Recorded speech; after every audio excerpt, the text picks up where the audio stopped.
nga pala si Jenny Bianinon, your sales consultant dito sa Mitsubishi Jose Abad Santos, Manila. Para sa video na ito is ipapakita ko sa inyo ngayon and i-review natin ang Montero Sports GLX manual. So, ayan po siya.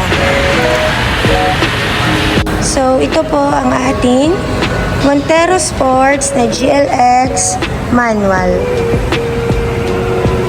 Makikita nyo po na naka-front dynamic shield concept na siya and front grille naman is silver accent. And dito naman sa side is naka-chrome accent na rin siya. Yan. Para naman sa headlamps is projector type siya. And dito naman sa fog lamp, ito naman ang ating fog lamps and turning lamp and daytime running light. Yan.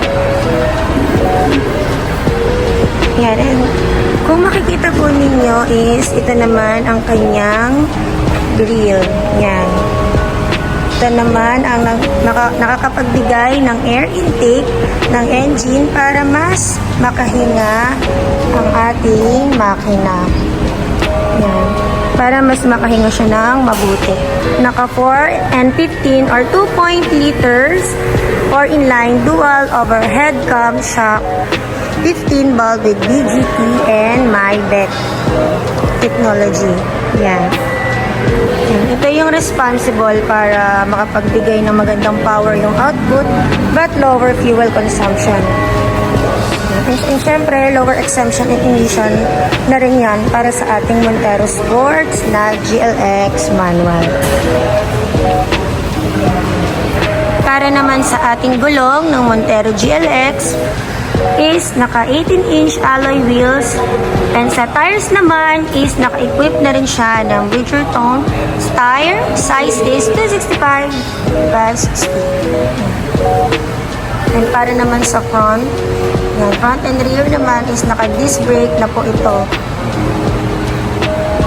Para naman sa ground clearance, yan is naka 218 millimeters dito naman sa taas ng Montero. Yan, kung makikita po ninyo.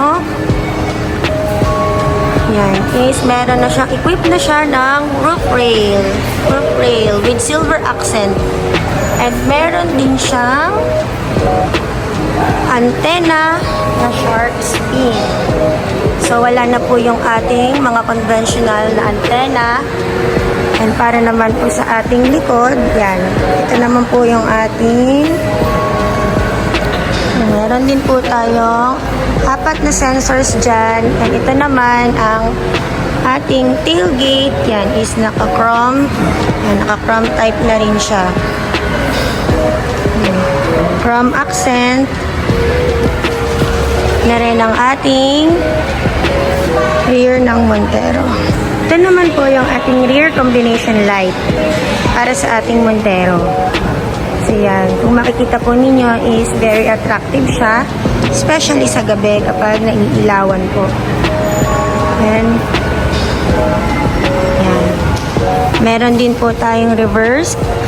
Meron po ng reverse camera. Yan. And meron din po siyang spare tire. Yan. Same design lang po siya.